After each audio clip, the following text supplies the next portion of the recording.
So ladies and gentlemen, the year is 2024. Because time is moving by so quickly, I'm actually almost unable to keep track right now. It's been a crazy last 8 months in video gaming and pop culture entertainment as we know it. Apparently Rachel Zegler is getting cancelled yet again because she's pro-Palestine, and Gal Gadot is very much Israeli born and bred.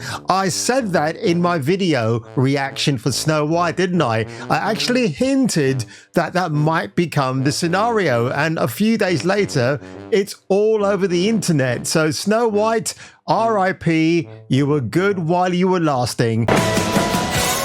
Megatron must be stopped, no matter the cost.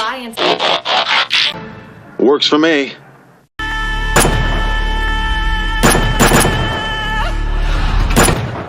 Oh, you keep heaving those bosoms, Miss Sydney Sweeney, until I watch your next movie.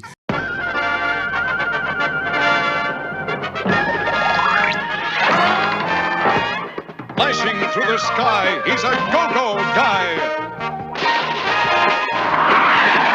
Stronger than a train with a so-so brain. He's fearless, careless, a little too careless.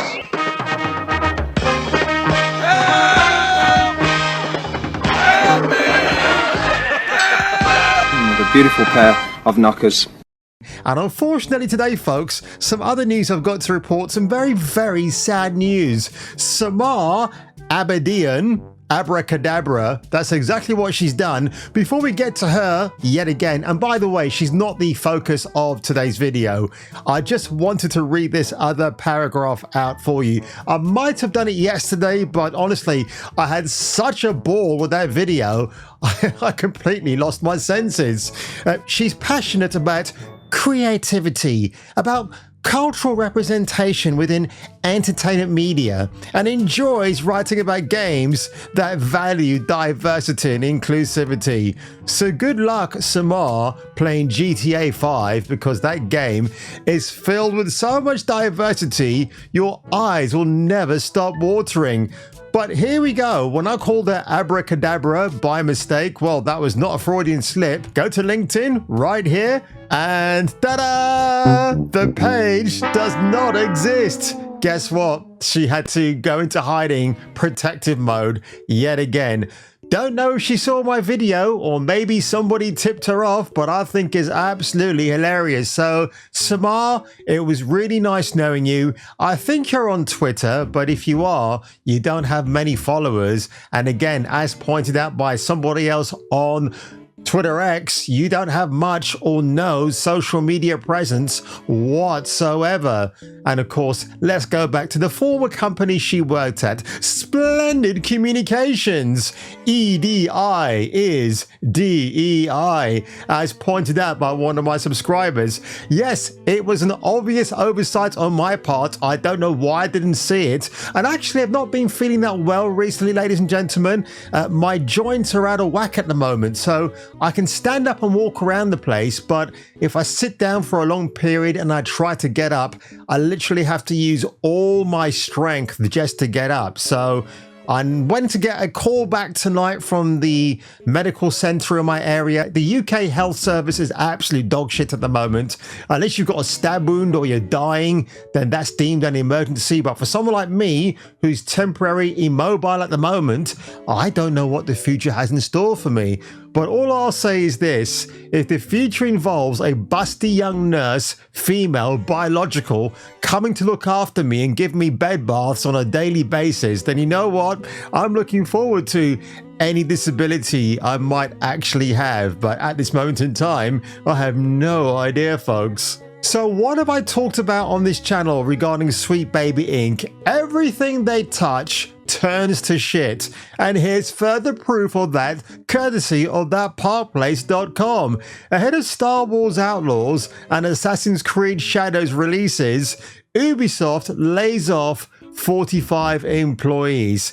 Can I say I'm surprised at this stage? No, neither should you. So an Ubisoft spokesman, funny how they've gendered that one, confirmed to Bloomberg, that's obviously Jason Schreier, that the difficult yet unnecessary decision was made to align these studios' organizations with their future businesses and developmental objectives.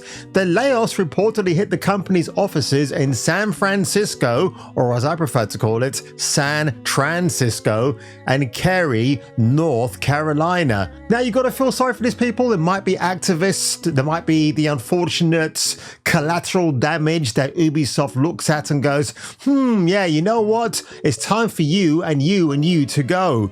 So apparently they were working on the Division Heartland, and what's really bad about this particular one, the studio in Cary, North Carolina, was actually founded by the great Tom Clancy and British Royal Navy Captain Doug Littlejohns in 1996.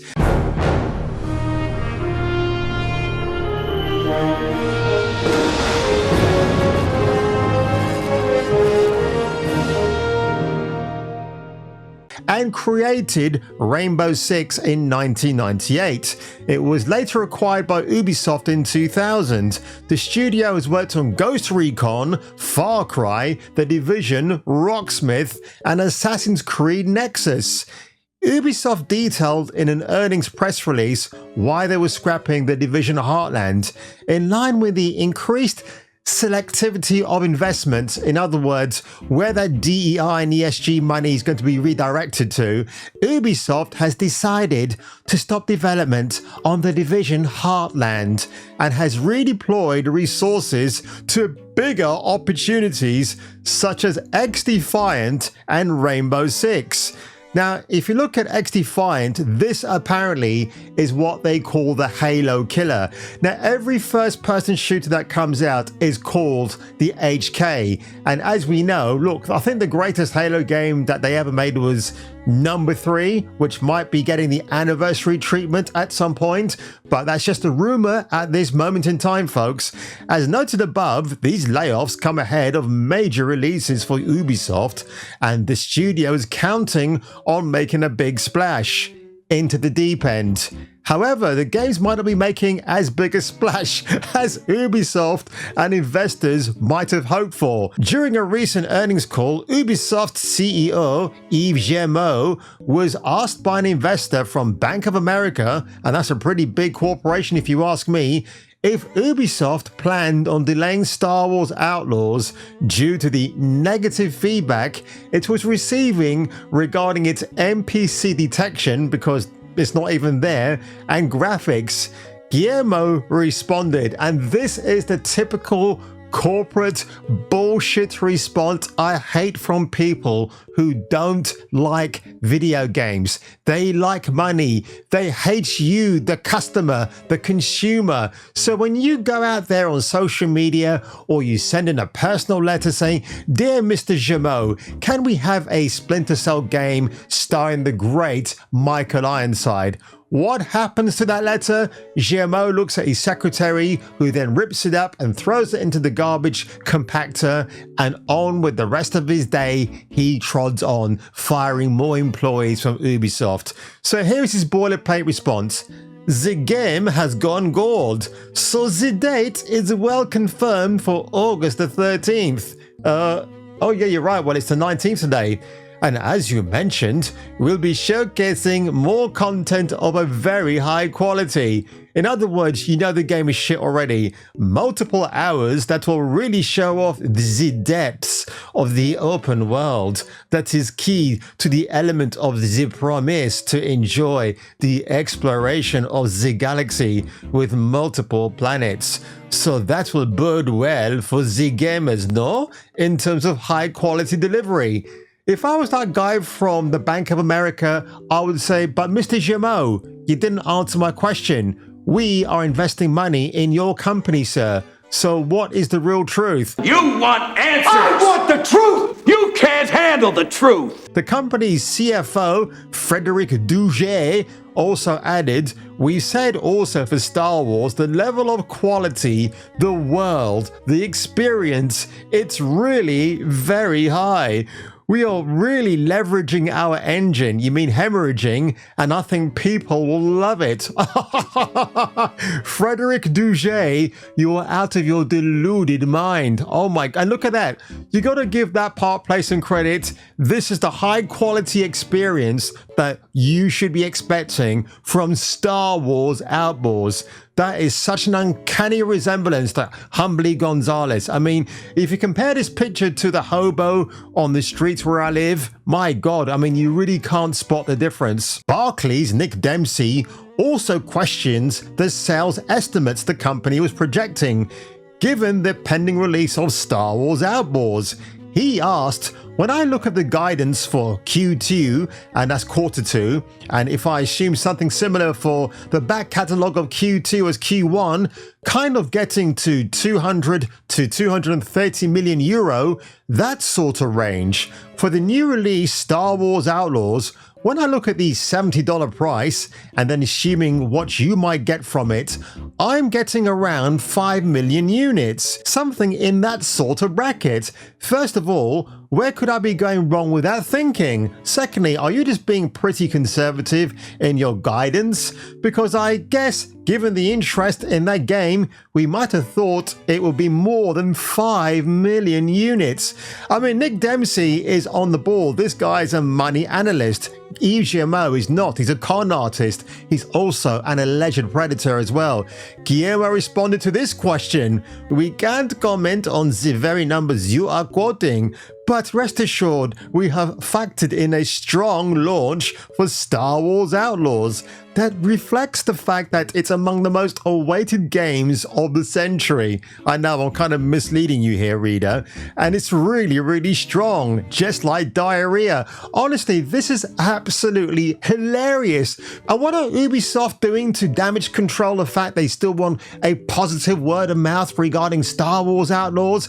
If you're someone like G-Man Lives, but you live in Australia, well, hell, if you live in America and you want a free boat tour of Disney World or Disneyland, and this is a boat tour, by the way, where you don't get bikini-clad beauties sunbathing themselves on those decks below. Oh no, it's boring touristas that you're standing next to who smell of bad BO, and that's your free tour, influencers. Oh my gosh. But also the fact we are coming with the biggest marketing campaign ever. What, you mean the marketing campaign where people like me just absolutely roast the living crap out of your game? And poor Humbly Gonzalez, she's caught in the crosshairs, the crossfire. She doesn't know what to do except pick up a little Nick's dog, stroke it and go, "Oh, I know this game's going to be absolutely shit, and I don't know why I didn't speak sooner rather than later." So it's a terrible look for Ubisoft. I think they're actually going to die a death. I think they're going to die on the hill